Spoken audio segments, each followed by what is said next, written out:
Honetako ere, bai, goiti etorri gara, Bidasoan barrena, eta garaibateko txikitua zen tren uraren bide berbera egin dugu, bide berdearen baitan. Edozein kasutan, Eurobel hori esker beste egun batez, garai historiko ezberdinak eta inguruko bazter ederrak eta inguruko jendeak ezagutzeko parada izan dugu. Ez galdu aukera eta zatozte Bidasoa aldera eta Bidaso aldeko inguruetara. Laster arte lagunak, ongi izan!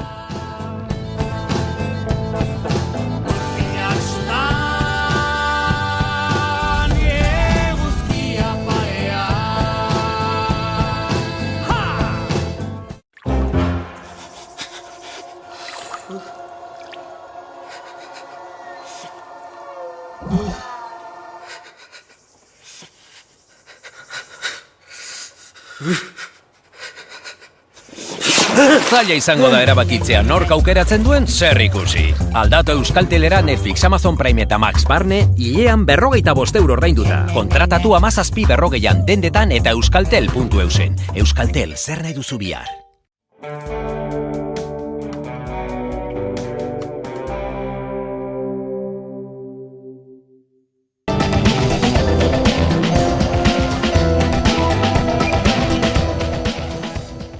Bart, Donostiako udalak debekatu egin zituen kaleko afari solidarioak taldeak kalean bizi direnei prestatzen dizkien otorduak, baina Martin Ibabe hiri segurtasuneko zinegotziak gaur onartu duenez, erabakiak ez du inolako zerikusirik janari banaketarekin. Ibabek udaletxean egindako agerraldian argudiatu du inguru hartako segurtasuna dela arrazoi bakarra. Haren esanetan, 2022tik delituek gora egin duten datuak dituzte udaltzaingoek eta ertzaintzak. Herritarren kexa logiko bat dago eta datuekin bat egiten dutela adierazi du. Hemen egin dugun aktuazioa da segurtasunekoko arrazoi bakarrikan, arrazoi regatikan. Ikusten ari gea azkeneko bolada honetan, azkeneko 2 urte eta piko 3 urteetan, horko datuak gora dijoaztela esan ditudan porzentaian. 29.2022an, eneko ameseiak gehiago 23an, eta urten lehendabiziko 6 hilabetan, iaia 600 interbentzio daramagu. Hoi ikusita, eta gure despliegia ikusita, eta gure zerbitzuan da ona ikusita, eta gure aktuazioak ikusi ondoren, ze motatako dekomisioak egiten ditugun, hau da segurtasunekoko bakarrikan segurtasuneko neurri bat. Segatik anan, inseguritate bat dago, eta datuak esaten dute gainera goraka dijoala. Eta hor, liskarrak egon dia, eta denak logikoki ez dia, baina gure neurria, guk hartu behar dugun neurria da, inseguritateko egoera hau zuzendu eta moztu. EH Bildu eta EAJ euren berritze prozesuetan murgilduta dabiltza. Atzo aurkeztu zuen koalizio subiranistak publikoki bere ponentzia politikoa, zeina abenduaren 21 arte osatzeko epea duten. Jeltzalei dagokionez berriz, Euskal Autonomia Erkidegoko tokiko zuzendaritzetako hautagaien izenak ezagutzera eman dira jada.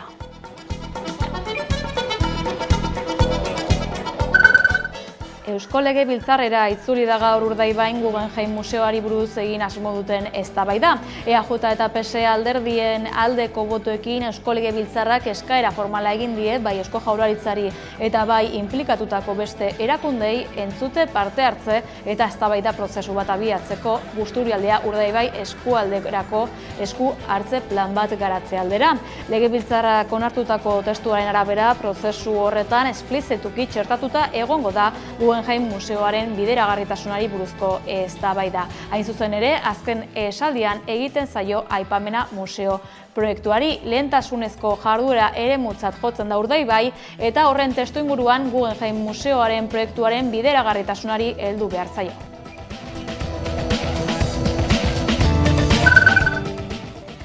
Angela Davis pentsalari eta aktivista itzuli du Amaia Apalauzak beste behin katakrak argitaletxearekin. Kartzelaren inguruko Davisen lan berria itzuli du Euskarara. Abolizioa, politika, praktikak, promesak. Garai ezberdinetan idatzitako testuak eta izaera ezberdina dutenak jasotzen ditu lanak. Angela Davisen lana ezagutzen duenarentzat ez da gai bat berriak, neurri batean. Beste hainbat lan eta hitzalditan esan eta idatzi izan duen bezala, abia puntua jartzeko edo, Angela Davisek dio, estatuak kartzela erabiltzen duela gizartean dauden beste zapalkuntza sistema batzuk sustatzeko eta betikotzeko, ez? Ze zapalkuntza sistema dira, klase zapalkuntza, zapalkuntza eta genero zapalkuntza. Alegia, kartzelak indarkeria eta zapalkuntza hori guztiak nolabait ere erreproduzitzen ditu, edo laguntzen du erreproduzitzen, larriagotu ere egiten ditu, eta are gehiago, tresna ideologiko gisa erabiltzen ditu, kartzela eta kartzelaren edapen hori justifikatzeko, ez?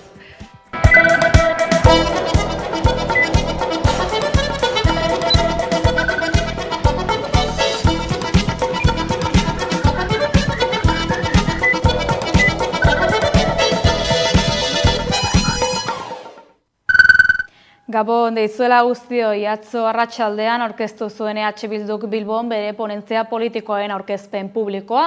Ekitaldian, Koalizio Soberanistako koordinatzaile nagusia den Arnaldo Otegi, Euskal Herriaren estatus politikoaren inguruan mintzatu zen. Otegiren esanetan ezinbestekoa da nazio izaera aitortzea, baita estatuarekin dagoen harremana nabarmen aldatzea ere.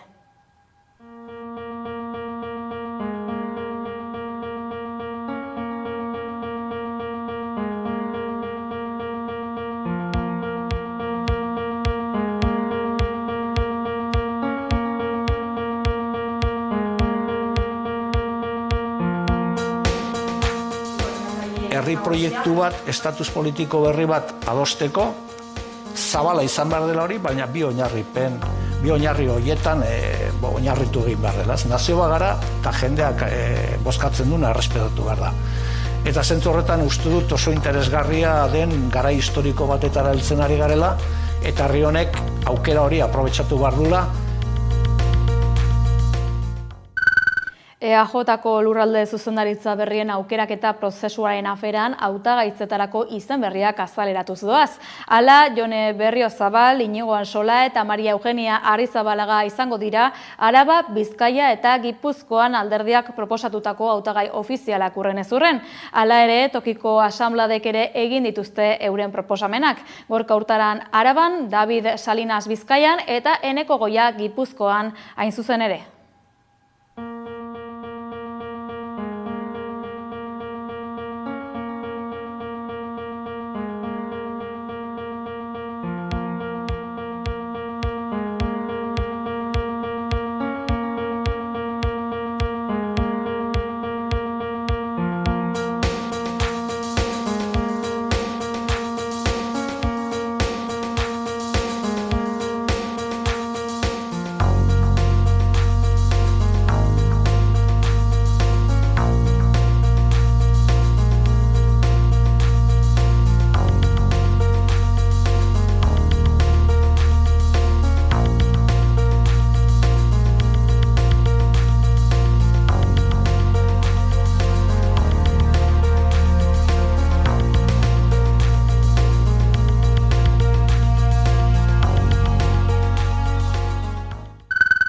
Mila 1979ko urriaren 25ean sinatu zuen Eskola Autonomia Erkidegoan indarrean dagoen Gernikako estatutua. 55. urteurrena goraipatzeko asmoz, bai PSek eta baita PPek ere ekitaldiak gauzatu zituzten atzo. PSek eta PPek Gernikako estatutuaren 55. urteurrena ospatu dute asteazken honetan Donostian eta Gasteizen egindako ekitaldietan. PSek Donostiako Miramar Jauregian ospatu du ekitaldia. Bertan izan dira kontseilari sozialistak, legebiltzar taldeko kideak eta beste hainbat kargu instituzional. PSeko idazkari nagusiak Eneko Anduezak gehieneko handiko estatutu itun handi bat egiteko aukera azpimarratu du ekitaldian emandako hitzaldian eta nortasunaren gaia estatutuarentzako mehatxua dela adierazi du bertan. El Partido Socialista de Euskadi tiene muy claro que estamos ante una gran oportunidad para hacer posible un gran pacto estatutario. Un pacto que una y que no divida. Un pacto de grandes mayorías que represente a la pluralidad del país. Pero como siempre que se les plantea este dilema anteponen sus obsesiones identitarias, su sociedad monocolor, a una sociedad abierta, en la que quepan todos los colores y también todas las maneras de sentirse una u otra cosa. Alderdi Popularrak bestalde Gasteizen ospatu du ekitaldia. Bertan Javier de Andrés, Euskadiko PPko presidenteak autogobernuaren kudeaketa okerra salatu du, estatutu berri baten beharra aldarrikatuz. Estatutu berri bat behar dugu. Pertsonengan pentsatzen duena, eta ez hauzturan eta zatiketan. Eskerrik asko. EAJ eta EH Bilduk ez dute agerraldirik egin estatutuaren urteurrenaren harira. Izan ere, Maria Ubarretxena Eusko Jaurlaritzako bozeramaileak estatutua onartu eta 55 urtera 29 transferentzia bete gabe jarraitzen dutela deitoratu du. Larun batean Gernikan izandako mobilizazio jendetsua eta gero ostegun honetan Guggenheim Urdaibai proiektua berriro izan dute hizpide Gasteizko parlamentuan EH Bilduk aurkeztutako mozio baten harira. Indar soberanistaren testuan Lakuako gobernuari eskatzen zitzaion ezagutzera eman ditzala Busturialdean eraiki nahi den Guggenheim museoaren asmoak. Era berean, herritar eragile eta instituzio ezberdinekin batera prozesu bat abiarazteko eskatzen zen herritarren hitza eta erabakimena bermatuz. Baina proposamena atzera bota dute EAJ, PSE eta PPren kontrako botoekin. Aldiz, gobernua osatzen duten alderdiak EAJ eta PSE parlamentuan duten gehiengoaz baliatu dira beste testu bat onartzeko.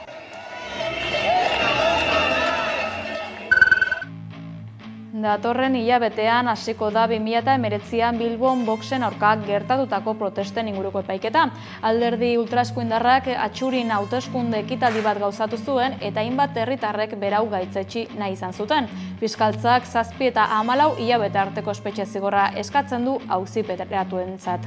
Boxek aldiz 4 eta 8 urte artekoa ustezko gorroto delituaren argudiopean.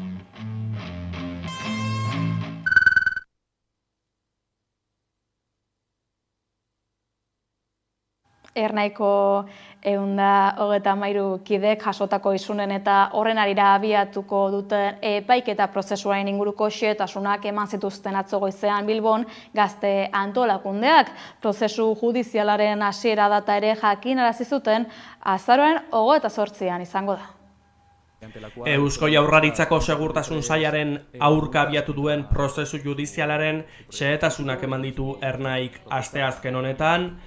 Gogoratu dezagun pasaden maiatzean antolakundeko 100 kide baino gehiagoren aurka izunak jarri zituela Segurtasun Sailak 2023ko irailean 2 protesta ekimenetan identifikatu ostean. Esaten dugu desproportzionala eta arbitrarioa izan dela gure aurkako isun hauen prozesua, ohikoa izaten delako horrelako egoeretan prozesu judizialak abiatzea. Kasu hauetan epaiketa bat egoten da, frogak aurkezten dira eta horren ostean heltzen da epaia. Gure kasuan berriz, Segurtasun Sailak berak erabaki du zein motatako isunak nor isundu eta hauen prezioak zeintzuk izango diren. Horregatik esaten dugu erabat bidegabea eta desproportzionala izaten ari dela Ernairen aurka abiatu duten operazioa. Segurtasun Sailaren helburua Ernai ekonomikoki itoz, politikoki desagerraraztea dela nabarmendu dute, eta azken urteotan hainbat kolektiboren aurkako jazarpen estrategia baten barruan kokatu dute. Badela, bestelako Euskal Herri baten alde lanean ari garenon aurkako errepresio kasu bat. Kasu honetan, Ernairen aurkakoa izan da, baina helburua gazteria independentista osoa jopuntuan jartzea. Ernaik ezinbestekotzat jo nahi izan du egoera horri neurria hartzea, eta isunen aurkako helegiteak aurkeztea eta prozesu judiziala abiaraztea erabaki dute. Borroka bide horretan aurrera egiten jarraitzea dagokigu. Eta bide horretan kapitulo berri bat zabaltzera goaz, hain zuzen ere, azaroaren 28an epaitegietan zabaltzera goazen prozesu judizialaren bitartez. Horiek horrela Gasteizko administrazioarekiko auzietako epaitegian izango da lehen epaiketa, eta autu politikoa dela azpimarratu dute. Azkenik adierazi dute, hurrengo hilabeteetan Eusko Jaurlaritzako Segurtasun Sailak bere burua defendatu beharko duela.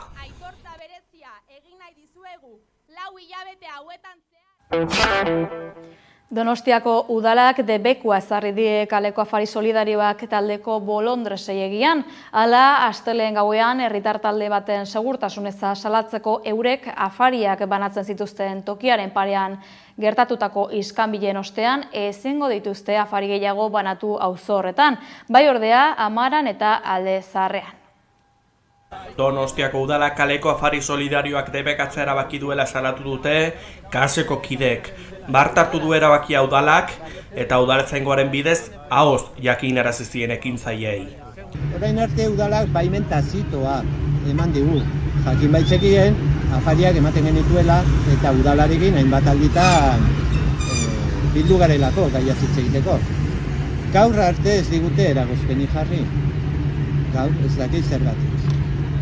Elkartasuna ezin daiteke delitu izan, beraz alde neurrian ez gera eseritak geratuko. Hiru txuloko hitzak jakinarazi duenez, udalak segurtasun arazorik ez egoteko debekatu ditu afariak egia auzoan eta bere horretan mantendu da. Guk hori jarraipena egin diogu eta orain arte ez dugu eskua sartu segatik arrazoia ez da baimena balin badaukan edo ez balin badaukan. Arrazoia da, esandakua da, segurtasuneko arrazoia. Horregatik orain arte segurtasuneko arrazoia ikusita eta ikusita nola junden, orain da momentua, erabaki dugu orain dela momentua aplikatzeko erabaki hau. Aurreko egunetan Alderdi Popularreko kideak batu zituen elkarretaratzearen eta tentsio momentuen ondotik debekatu ditu udalak, afarien banaketa eta delinkuentzia lotu zituen elkarretaratzeak. Donostian Aintzane Pujanaren erailketaren inguruko auzian epaimahaiak hartu du jada erabakia. Astearte guardian elkartu eta atzo arratsaldean jakinarazi zuten deliberamendua. Bi auziperatuak erruduntzat jo dituzte hala, baina gizonezkoari soilik ezarri diote espetxealdi iraunkor berrikusgarria betetzeko zigorra.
Donostian, Kabia Gipuzkoako Foru Aldundiaren erakunde autonomoan egindako 34 posturako lan deialdia baliogabetu du auzitegi batek euskara eskakizuna dela eta Aldundiak jakinarazi du jada helegitea aurkeztuko duela.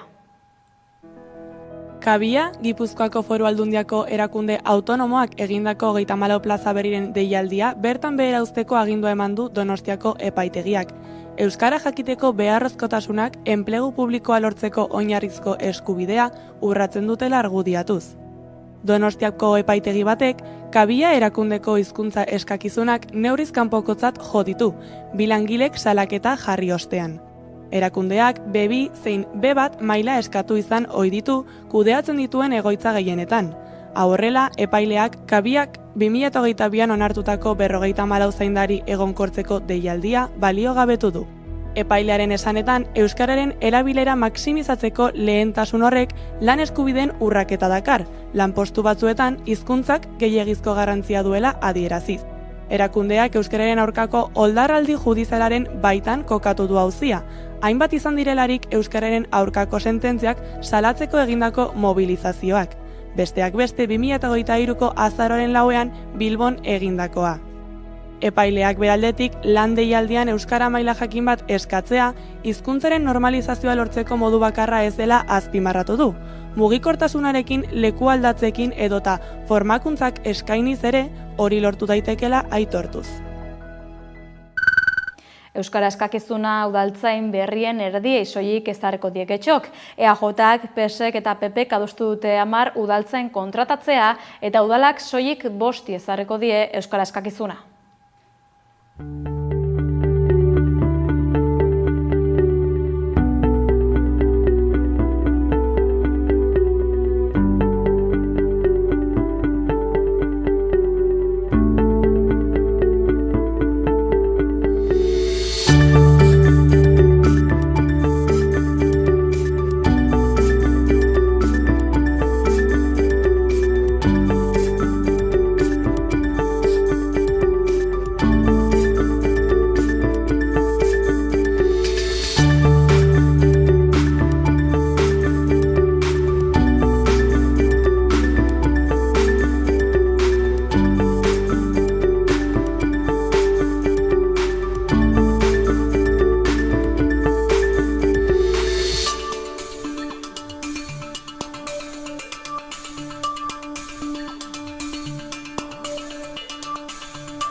Gaur jarri dute martxan Herrigoraren agerreko uzta Euskarari puzka kanpaina. Atzo Bilbon egindako aurkezpenean auzolanaren garrantzia azpimarratu zuten.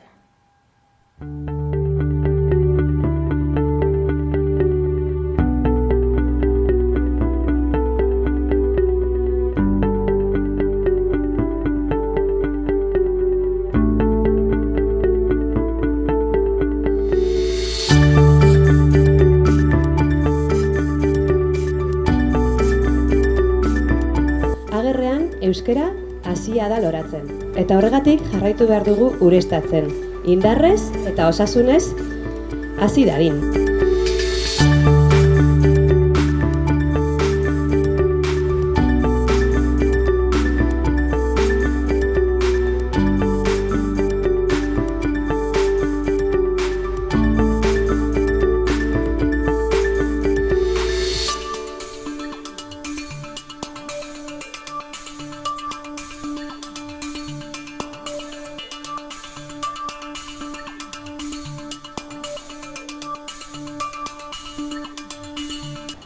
Guretzat, Nafarro erdi eta hegoaldeko euskalgintza indartzea, bada euskera bera indartzea, bere osotasuna. Palestinako osasun etxe eta langileen egoera salatu eta euren babes erakusteko asmoz elkarretaratzea gauzatu dituzte gaur goizean Nafarroako ospitalean eta lurraldeko osasun zentroetan. Iruñeko Printzipe de Viana ospitalean izan da Irune Errejano. Nafarroako osasun etxeetako eta ospitaleko langileak kaleratera dira Palestinako osasun egoera zalatzeko. Hainbat elkarretaratze egin dituzte goizean zehar osasun etxe ezberdinetan baita Printzipe de Vianako ospitalean ere. Palestinako osasun langileak sufritzen duten egoera salatzeaz gain, berehalako suetena, laguntza humanitarioa eta sanitarioa Palestina osora sartzea, osasun azpigiturak eta bertako langileak erabat errespetatzea, nazioarteko zuzenbideak eskatzen duen moduan, eta Israelekin maila guztietan harremanak haustea eta bereziki Israelekin osasun arloko merkataritza harremanak haustea eskatu dute. Suetenerako Nafarroko osasun plataformak elkarretaratze gehiago egin ditu ostegun honetan, osasun bidean Nafarroko osasun zerbitzuko osasun zentroetan, Palestinari elkartasuna adierazteko. Protestetan, Nafasek berehalako sueten askatu du eskualdean. Nazioarteko araudia eta nazioarteko zuzenbide humanitarioa errespetatzea, eta babesa eman die, gatazkagatik muturreko baldintzetan lan egiten duten Palestinako osasun arloko kideei. Urriaren 10etik iparraldean dagoen guztia suntsitzen ari dira, eta iparraldeko 3 ospitalei, Kamalakban, Ospital Indonesio eta Ospital Al-Auda, ebakuatzeko abisua eman diete. Baina denok dakigunez ezin dugu ospitale bat ebakuatu gaixo kritiko eta gutuak eramateko beste ospitaleri gabe. Eta bai jakina, Israelek ere badaki. Badaki gaixo horiek guztiak eriotzetara kondenatzen dela, eta horixe bilatzen dute. hain zuzen ere. Salatu dutenez, bertako osasun langileak lanez gainezka daude, haien pazienteekiko maitasunaren adibide ematen, duintasun profesional masiboaren adibide gisa. Hortaz, berehalako sueten askatu dute, baita laguntza humanitarioa ere. Sueten iraunkorra.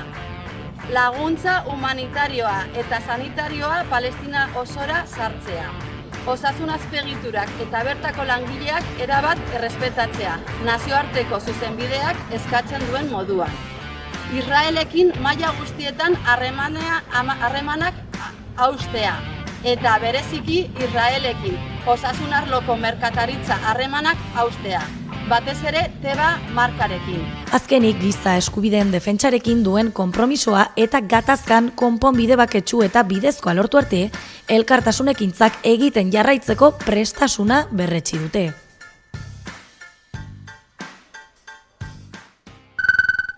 Bozento taldera pasa aurretik, Araban, 50 suhiltzaile kaleratuko dituzte azaroan. Izan ere, 2022ko posaketak gainditutako pertsonek lortutako postuetan hasiko dira lanean, prestakuntza prozesua amaitu ostean. Azaroaren 3 izango da Arabako hainbat suhiltzaileen laneko azken eguna. Aste azkenetik aurrera 2022ko oposizioak gainditutakoek, haien prestakuntzaldia amaitu ondoren, Arabako 50 suhiltzaile ingururen plazak betetzera pasako dira. Urteak lanean daramatzaten foru suhiltzaileen lan esperientzia eta prestakuntzak kontuan izan gabe. 2022ko lan eskaintza publikoak eztabaida handia sortu zuen jendartean. 114 plaza ziren eskaintzen zirenak eta lan eskaintza publikoetara aurkeztutako 1400 pertsonetatik 278 gainditu zituzten. Hau horrela, frogak pasaturiko 174 suhiltzaile lanposturik gabe geratu ziren, aldi baterako lanpoltsan sartuz. Langileek bitarteko egoeran zaudela eta lan kontratu mugagabeak zirela aitortu dute. 2022an sindikatu zein suhiltzaileek Arkaute Akademiak diseinatutako lan eskaintza publikoko modeloa kritikatu zuten, alde psikoteknikoa, alde teorikoa baino gehiago sustatzen zuela salatuz. Lan eskaintza publikoak errekurtso judizialen eta epai kontraesankorren ondorioz 2 urte daramatza geldirik. 2016tik hitzarmenik gabeko 180 langileko plantillarekin, ELA sindikatuak erantzunkizunak hartzeko eta konponbideak eskaintzeko eskatu die Arkauteko Akademiari eta Aldundiari. Izagaien etorkizuna arriskuan jartzen ari direla adierazi du gainera sindikatuak. Hainbat izan dira suhiltzaileek Gasteizen egindako manifestazioak. Plantilla handitzea, lan hitzarmen batera iristea, zerbitzuko zuzendari kudeatzaileak kargua uztea eta kudeaketa eredua erabat aldatzea dira langileek aldarrikatu izan dutena.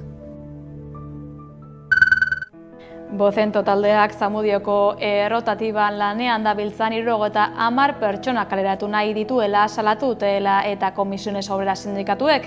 Guztira 129 pertsonek osatzen dute Komeko Grafiko Norte enpresako plantilla, baina enplegu regulazio espediente bat dela eta aipaturiko 70 langileak kalera bota nahi dituzte. Nafarroako egoitzetan beste greba egun baterako deia luzatu du ELA sindikatuak. 2021ko azaroan negoziazio maila martxan jarri zenetik 22. protesta jardunaldia litzateke. Sektoreko langileen ustetan lan baldintzak hobetzea ez da Nafarroako gobernuaren lehentasuna. ELAk beste greba egun bat deitu du gaur Nafarroako erresidentzietako sektoreko lehen hitzarmena lortzeko. Sektoreko 22. greba eguna da 2021an negoziazio maila ireki zenetik. Langileek egiaztatu dute lan baldintzak hobetzea ez dela lehentasuna Nafarroko gobernuarentzat. Nafarroko gobernuak eta administrazioek orokorrean erabaki dute hau bezalako sektoreak enpresa pribatuekin kudeatzea, enpresa pribatuek kudeatzea, askotan putre funtsa diren enpresa pribatuak, eta horrek dakarrena da zerbitzuaren prekarizazio bat langileen prekarizazioarekin batera.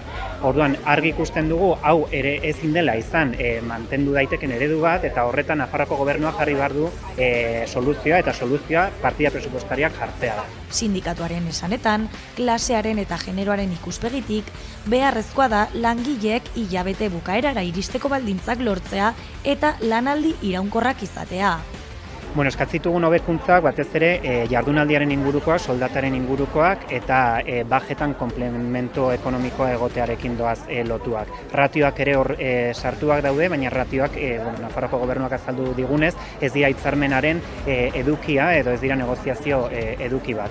Gainontzeko aspektuetan esaten duguna da 1.500 euroko soldata eduki beharko luketela gerokultorek, 1.582ko jardunaldia urtean eta baja porite kontingentzia komun horiek 100%era komplementatuak egotea. 2025ko aurrekontua negoziatzen ari diren gobernuari eta talde politikoei eskatu die horretarako behar diren aurrekontu partidak sartzeko. Ez dago mai negoziatzailerik aurreikusita, proposamen berririk ez dagoelako. Beraz, sindikatuak argi utzi du mobilizazioekin jarraituko duela. Espainiar politikagintzan Iñigo Errejón Sumar taldeko diputatu eta bozeramaileak dimisioa eman du kargu guztietan eta politikagintza utziko duela iragarri du sare sozialean publikatutako mezu batean, fisikoki eta psikologikoki higatuta dagoelako. Pertsonaren eta pertsonaiaren arteko kontraesanek goia jo dutela onartu du.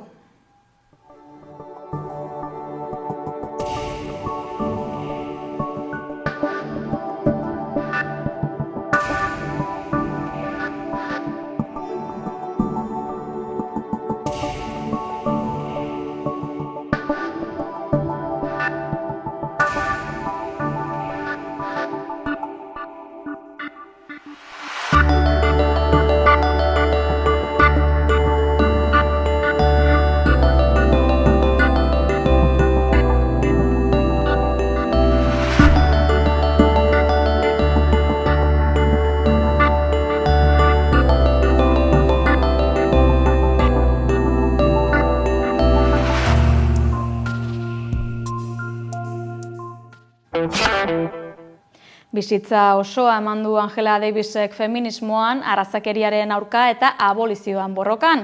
Baina oraindik badu zer esateko. Aurten kaleratu du bere azken lana, Abolition. Oraindik ez da beste hizkuntzetara itzuli, baina bai euskarara. Amaia Apalauza oiok itzuli du Ambition eta Katakrak argitaletxearen eskutik kaleratu du.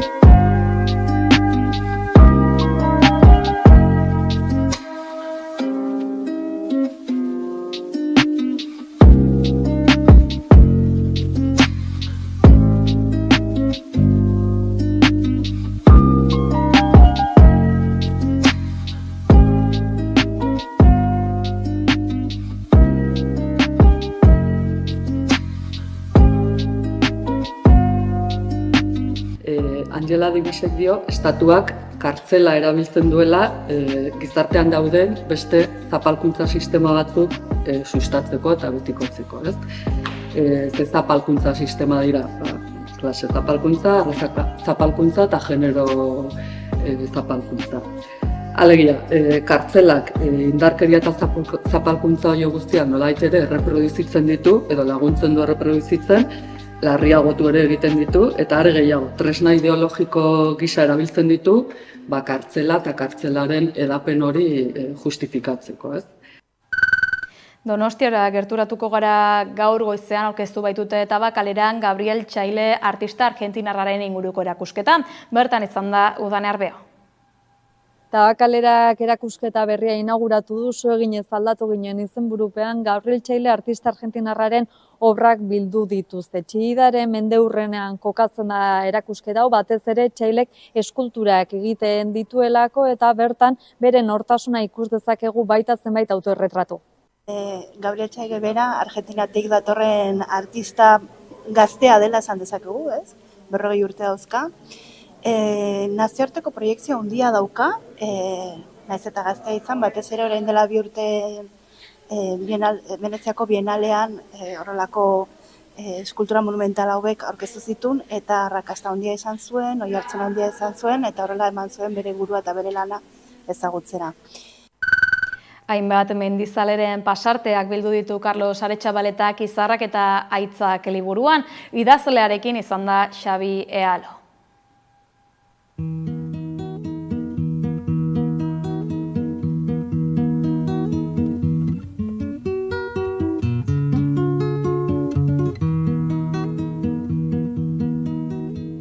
Maite ditut maite gure bazterrak lambroak izkutatzen dizkitanean. Maite ditut maite gure bazterrak lambroak izkutatzen dizkitanean. Durangaldeko bihotzean, Baso eta Aitzartean Carlos Aretxabaleta txapel idazlearekin egin dugu hitzordua. Izarrak eta Aitzak liburuarekin dabil aratonat eta liburuaren pasarte bateko paraje batean batu gara. Miresgarriak ikusten. Haude eskalatzaileon plasea, paso baten galdute. Maite ditut maite gure bazterrak lambroak izkutatzen dizkitanean. Liburuen bildu iten doda zogei historio, askoz gehiago alzirean izin, edo askoz gitxi hau, baina hogei bildu dodaz, eta historio bakotxean, gertan da pertsonaia bat, pertsonaia horreri emoten dutzet garrantzie, baina bere ibilbideari emon bari garrantzie, bere ibilbidean zeharreko pasadizo zehatz batik. Lehenango pertsonan kontautez gurotezan, niri eurik kontautakoak dire, eta nik gero errelatu herriri emon dutzet forma apurbet, indodaz jantzi, orrastu, baina originalidadea da eurena da, pertsona horrik lehenengo pertsonan bizi izindeko horretan. Ordu nik indoa nahi izinde apurbet, makillaje apurtxu beti fini, txukundu eta jendeari zabaldu beste ere formatu beten, baina eurena da meritua. Pertsona honik zeuselan euren ibilbidea ikusite, baina euren nortasuneri heldute bai erakusten dozkue ez balio piloa, ez bakarrik eganera mendiega zer ikusia dekienak, pertsona moduen maila pertsonalean alderdi horretan be, pertsonak zoragarriak dire, eta Euskal Herrian alde egin deuriz gauze piloa, Euskal kulturaren alde, eta txikimendu oso berezi edeki liburu hontan jasota dauzen pertsonak, ez dire edonor nire ustez.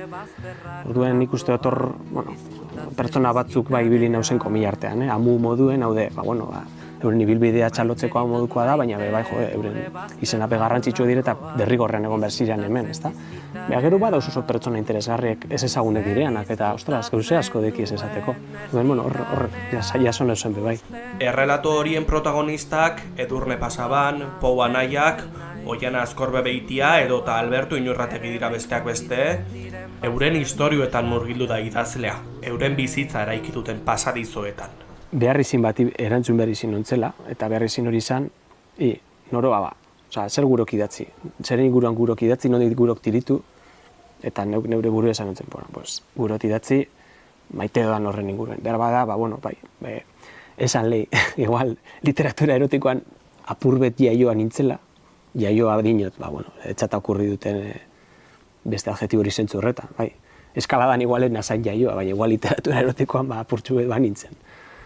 Eta, hauen sentitan aparteko zerik ez da. Segidu dut idazten, onja niretzat behar bada, igual proiekturen bat aukin hauen eskuartean ez hauen aurrera urten, ordekoaz nire eskuizkribuek.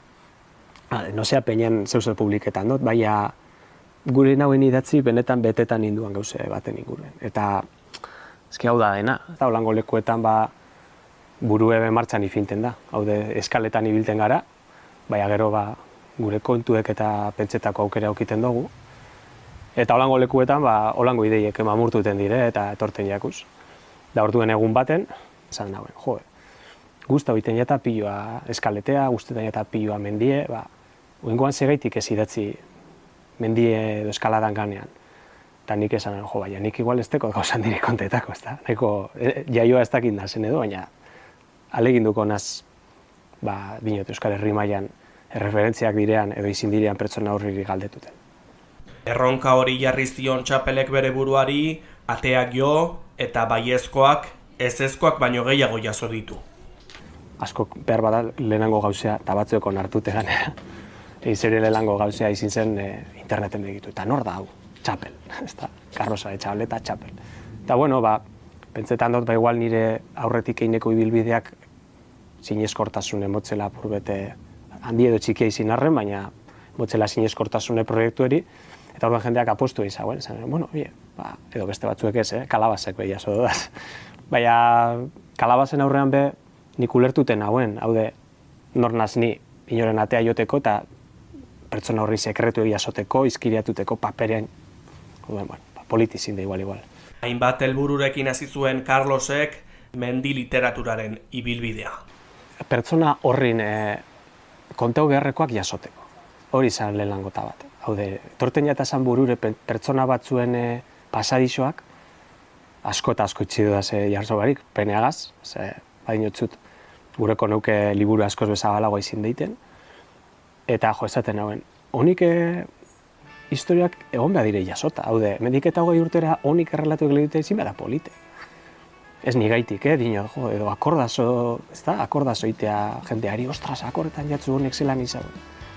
Eta hori izin zen lehenango helburua, jasotea, izkiriatutea, metat egin beten gordeta egon diten. Asmoetariko bat bebazan, euskal literatura neurri beten aberaztutea. Haude, mendiko literatura asko idatzi da euskaraz. Mendiko literatura konbentzionalak badekoz bere mugak. Eta liburu honek muga horrik pentsetan dut nik, gain dituten dauz. Mendien inguruen lehiduteko beharrizanarekin gaztek ere, edo be, lehidu deirien. Liburu honek gure dauz arrapau zeuselan erakarri irakurle barri honik. Gaztetxuek aldala, balioetara erakarri. Izarrak eta hitzak liburuaren irabaziak ematea erabaki zuen Carlos Aretxabaletak eta Iñaki Otxoa de Olza zenaren ametsa egi bihurtzen lagunduko du horrela. Beharrik bestekot, jasoteko dirue liburu hau idazte harren. Eta orduenen aurki aukin nagoen zeu zer gure noen lehen. Da, ibili nintzen erakatuten, han eta hemen, eta Baltistanko fundazioa aukin nagoen buruen hasiera baten, baina justo Alberto eta Felizin urratek martxan ifine, Alberto kifini izaguna dela urte asko, baina bertan bera geratu zen. Eta orduen topen hauen Iñaki Otxoa de Olza fundazio hau Sos Himalaia. Eta berehala erakarri ninduan, Iñaki beran irudiek. Iñaki Otxoa de Olza izin zen oso alpinista famatue, baina famatu iziteaz gain izin zen oso persona ona. Tamainako persona. Eskalatzaile alpinista baina tamainako persona. Eta bere ametzetarikoa zen Himalaiako, Nepalgo eskualde konkretu bati, lagundutea, bueltan eroatea. Guk beti jasoten dugu milioi bat errekordu, argazki, lorpen, 8.000koak motzila bete esperientzi, baina zer eroaten dugu gara, edo zeu zer itziten duguan, gitxi badabe, nikara agindu dut hau. Azkenik, Ruben Lagunarekin akordatu da Txapel. Gure konozkio zemon eskerrapide batez, plaza hau edo leku hau erakutsi osten persona bati, Rubeneri, liburuan agertan da personea da. Benetan, berak erakutsi ostelako mundu honen, ez baso honen baizik, eta eskaladan alderdi, ez ezagunek iten jatazan alderdi betzuk ezagun iostezan, edo erakutsi agertu estezan, eta plaza honetan oso momentu politeke paseu zinde da salako beraz. Txarrak be baina ona be Eta, hori zer.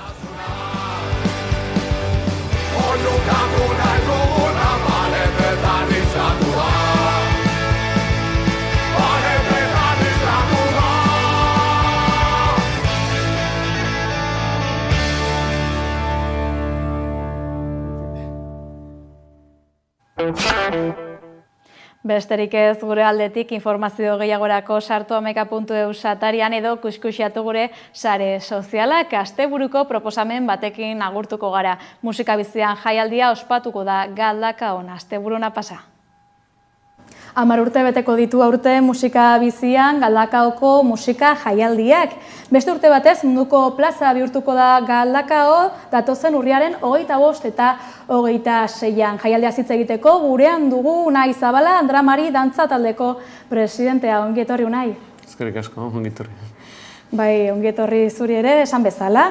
10. edizioa duzu aurtengoa, Galdakaoko egutegi kulturalean data garrantzitsua duzue jaialdiarena. Nola baloratzen duzue gaur daño egin duzuen ibilbide hau? Gure taldeak urte asko daramatza kultura munduan lanean, 1955 urtean hasi zen, beraz badira 70 urterako bidean goaz. Eta orain arte beti dantza munduan gehien bat ibilgar sakonduta, guzti sartuta, baina orain dela 10 urte, pertsona batzuk erabaki bat hartu zuten, zergatik ez dugu behar musika jaialdi bat antolatzen. Eta orduan animatu ginen Galdakon beste jaialdi mota ezberdin bat egiten. Seguk urteak daramatzen dugu, 10 urte baino gehiago, dantza jaialdi bat internazionala egiten, udan, baina musika munduan, euskal musika eta inguru horretan bai, baina hortik kanpora ez genekien. Eta animatu ginen eta Galdakon antolatu genuen beste ekintza ezberdin bat, eta asteburu bateko jaialdia antolatu genuen lehenengoko aldiz. Bai, esan bezala, Andra Mari dantza taldeak antolatzen duen jaia da hau, eta urte desente duen dantza taldea zarete, beraz, ibilbidea ez da soilik musika jaialdiarena, baizik eta baita zuen dantza taldearena ere bai. Hori da, gure ibilbidea hasi eta urte askotan zehar dantzan bakarrik egonda sartuta, gure urteko ekitaldiak azten gara urte hasi gara Santaketa beste, Inautiretan hainbat ekintza dauzkagu, Udaberri aldean dantza talde batzuk ekartzen ditugu, dantza plaza batzuk antolatu, San Juanetan parte hartzen dugu, Galdakoko jaietan, Gabonetako abestiak, dauzkagu hor urtean zehar hainbat ekintza eta Galdakon badakogu gure gutiegea markatuta, gehien bat hori dantza iguruan. Eta hau da horrela igual gauza berezienetariko bat, ezberdintzen dana betidanik edo egin izan dugun horretaz. Bai gainera, kasu honetan, kanpotik datozen musikariak ere izaten direlako holtza gainean, konta eguzku pixka bat gehiago, nondik jaio zen musika jaialdi hau sortzeko asmoa? Bai, azkenean guk suertea egin dugu eta urtetan zehar Europatik gehien bat, Europatik kanpora egonda gauz dantza egiten, Europatik mugitu izan gara uda guztietan, dantza egiten, eta ezagutu izan ditugu gure nortasun antzekoa daukaten herrialdeak. Herrialdeak estaturik ez daukatenak. Orduan pixkat horreri bueltak eman da sortuta zen gure jaialdia. Estaturik gabeko herrialdeen jaialdi bezala. Eta hori da gure jaialdiaren berezitasun handiena. Bertaratzen diren taldeak, kanpotik ekartzen ditugun taldeak, ez dira edonolako taldeak. Musika mailan edozer abestu dezakete, baina edozer, esan aldizut, pop musikatik, rock musikara, folketik pasa, edozein gauza, baina izan behar dira Euskal Herria bezala berezitasun hori daukatena. Herrialde moduan sentitzen direnak, baina ez daukatenak momentu hauetan estatu propioa. Beste herrialde baten menpeko diren herrietako musikariak dira orduan holtza gainean ibiltzen direna jaialdi honetan, baita Euskal Herriko musikariak ere, konta iguzu esan bezala, hasieran 10 urte bete ditu jaialdiak, urte borobila da, urte desente egin dituzue, konta iguzu nolako musikariak izan dituzue urte hauetan holtza gainean? Musikariak denetarik izan ditugu. Adibidez, estatu mailatik esan digun, Kataluniako herrialdetatik eta Galizia aldetik etorri zaizkigu, Alsatzia aldetik ekarriak ditugu, aurten Ipar Irlandatik ekartzen dugu, Sahara ingurutik ekarriak dauzkagu, irlak, badaude horre, hainbat eta hainbat irla txiki badaukatenak euren nortasuna, bai, aurten Islas mandatozen moduan, Islandia ingurutik bai ekarriak ditugu beste batzuk, joan gara munduan zehar hor aurkitu aldiren lekutsu horiek bilatzera badaukala bere lana. Hor badago atzeko lan bat oso garrantzitsua. Gainera saiatzen gara aldan einean ez errepikatzen herrialdeak, edo ez dakiz zenbat urterik behin errepikatzen. Honen harira guke jaialdian jartzen ditugu herrialde bakoitzako bere bandera propioa, gelditzen toke berezi bat ematen diola bai jaialdiari. Eta zer diote kanpotik datozen musikari hauek, nolako feedbacka jaso duzuen artista hauen aldetik? Denetari dago, orokorrean oso pozik egoten dira. Oso pozik jaialdi berezi edo kurioso bezala daukatelako, tortzen direnean ona, gure jaialdera datoz, gurekin zuzenean kontaktuan daude, azkenean dantzataldeko pertsonak eta gure dantzatalde inguruan daudenak gara antolatzen dugunak eta egunean zehar, montaiazten den egunetik azkeneko gauza kendu arte, landean gaudenak, kultura gaitik. Ez dago inorbez lanean, soldatapean, jaialdiaren kutsuetariko bat bebai da hori, voluntarioak garela, bertan parte hartzen dugun danak. Orduan, voluntarioak izatean, nik uste dut hurbiltasun gehiago nabaritzen dutela eta bereiek eskertzen dutela. Eta posik egiten dira. Orokorrean oso posik jaialdiarekin. Eta gero gainera, bolondresak, antolakuntza bolondresak izateaz gain, zapalkuntza edo sentimendu berak agian elkartzen zaituzte, elkartasun jaialdi bat dela ere esan genezake. Hori da, azkenean badaude lurraldeak, beraiekin hitz egiten dozunean, kontatzen dizkizutela historio batzuk, ze gogorra. Igoratzen pertsona batekin hitz egiten egon nintzela bere egunean, eta kontatu zidan, txikitan bere laguna handi bat, kaleko burruka batean, beste estatu batetatik, tiro bat jaso bala, eta bertan geratu zitzaiola laguna. Orduan, azkenan ikusten duzuz egoera batzuk, lurralde batzuk, hau beta aurkitzen direnak, badaukatela beste estatu bat gainetik, baina, beraien egoera ez da intxarra, baina aurkitzen dituzu beste eren batzuk, non sufritzen ari dira, sufritu dute, jarraitzen dute sufritzen gaur egun ere. Herrialde edo herri bakoitzako beto esan da, herri bakoitzak bere historioa izango du eta norbanakoek ere, musikariek ere haien historia propioa izango dute. Esan bezala, elkartasun jaialdia duzue hau, herriaren aldetik, Galdaka hortarren aldetik, nolako feedbacka jaso duzue jaialdi honen inguruan? Jaialdiagaz jendea orokorrean gustora ikusten du. Gustora, jaialdiak daukan gozetariko bat da, Galdako erdi-erdian jartzen dugu karpa handi bat, estalia, garai hauetan badakite ondino udaz disfrutatzen ari garela, baina garai honetan tokatu zen zaigu euria bebai eta hotza, orduan karpa handia jartzen dugu. Karpa badauka irekia plaza batera mugimendua dagoena, orduan jente mota ezberdina dago. Badago musika konkretuki, talde konkretu bat entzutera datorrena, eta badaude beste pertsona batzuk atzekaldetik pasoan daudenak bai, eta entzute dute musika, geratzen dira, disfrutatzen dute, badago gune bat taloa gaudena, mai eta aulki batzuk egin, non jendeak afaldu dezakean, edo arratzaldean zerbait jan, eta disfrutau jaialdiara, pixkat erretiratuta lehenengoko lerro horretan egon gabe, eta bertaratzen den jendea kombinazio oso kuriosoa da, ezagutzen duzu pertsonak, rockaz aparte edo musika heavy gogorraz, kasi ez dutela ezer entzuten, baina jaialdira etortzen dira, beste musika ezberdin batzuk entzuten, beste pertsona batzuk igual ohitura daukatela musika lasaiago batzutara edo ohituta daudela, baina etortzen dira eta entzuten dute talde bat, gero igual ditzen aurrengora, edo igual joaten dira eta handik ordu erdi batera bueltatzen dira, orduan jaialdi horrek mugimendua dauka, ez da jaialdi estatiko bat edo modurun baten esatearren.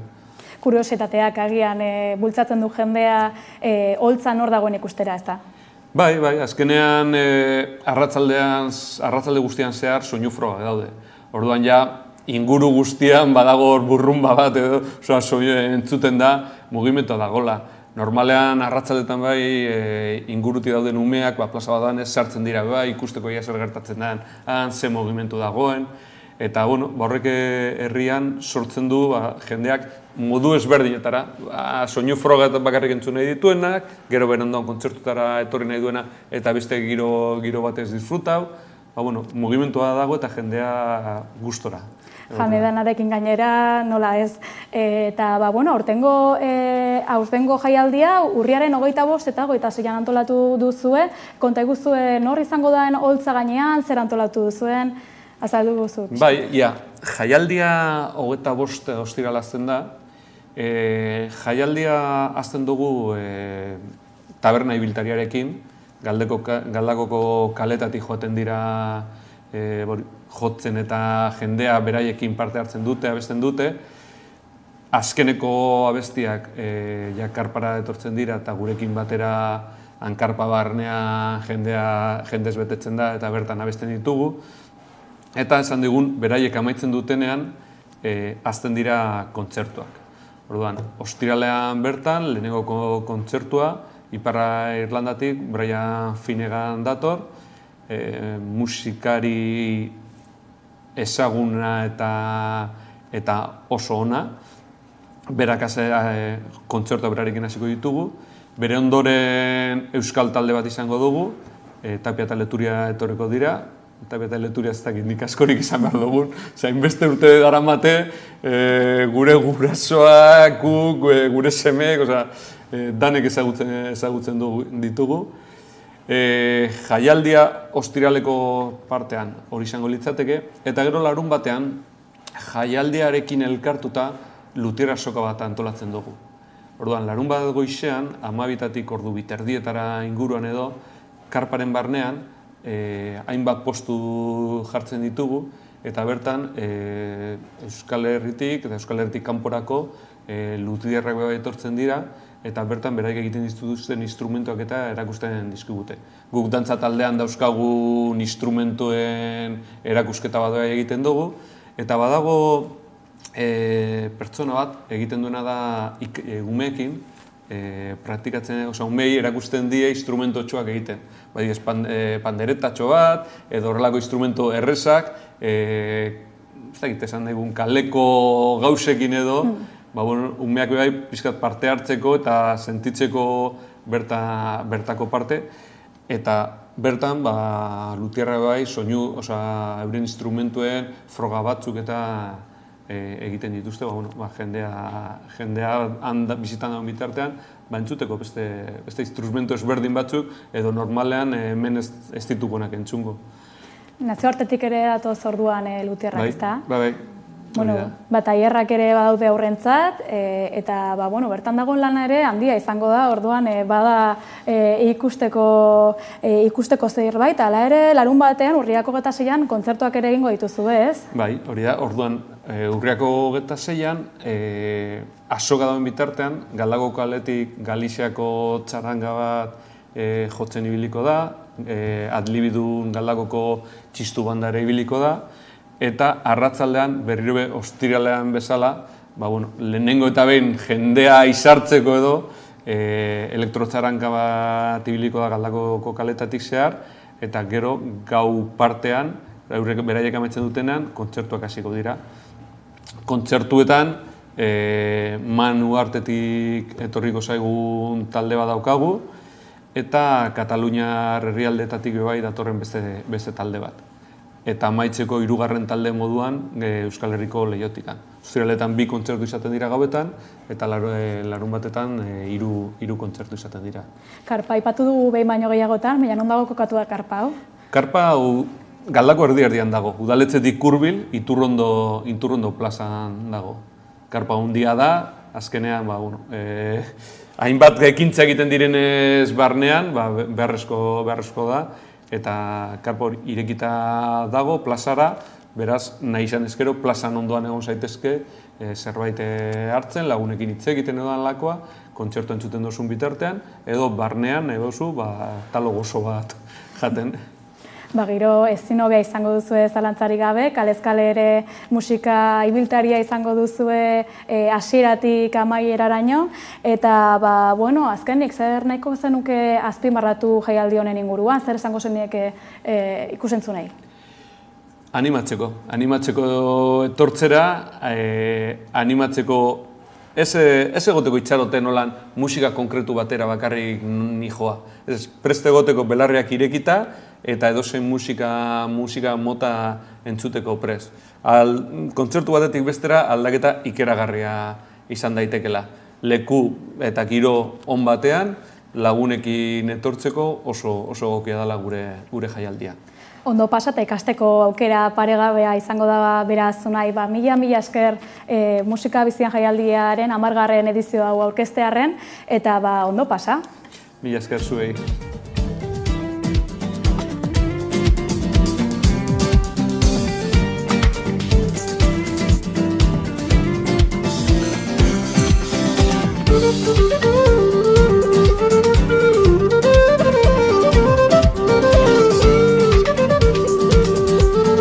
Ditu gaur Euskal Herriak Nahiago nuke bihar balitu erdiak Zenbat aurkari ditu gaur Euskal Herriak